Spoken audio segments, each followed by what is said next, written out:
Depuis le port d'Abidjan, la menace est encore invisible. Mais au large, à 25 km des côtes, le Zimrida et ses 20 000 tonnes de nitrate d'ammonium à son bord sont bien en route vers la capitale économique ivoirienne. On nous dit que le navire n'est pas loin des côtes ivoiriennes. Donc si je comprends bien, tout juste après ce navire-là, vous allez voir ce navire-là accosté là-bas.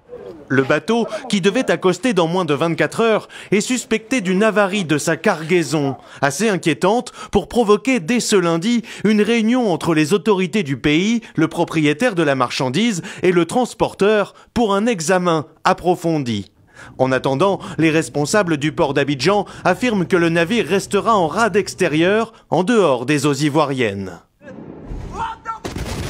20 000 tonnes de nitrate d'ammonium, c'est un volume plus de 7 fois supérieur à la quantité qui avait provoqué l'explosion dans le port de Beyrouth en 2020.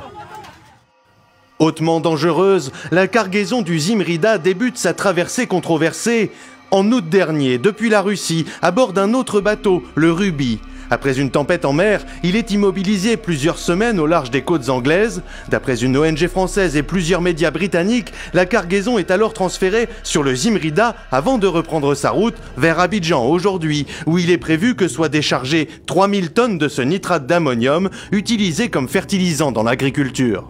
Maintenant, nous posons la question, qui sont ceux-là qui ont commandé ces marchandises-là pour le compte de la Côte d'Ivoire? Ils doivent être attendus. Comment un navire qui est aussi dangereux, dont on nous parle, peut rentrer dans le pays avec le problème des déchets toxiques qui s'est produit là? Tout le monde est traumatisé.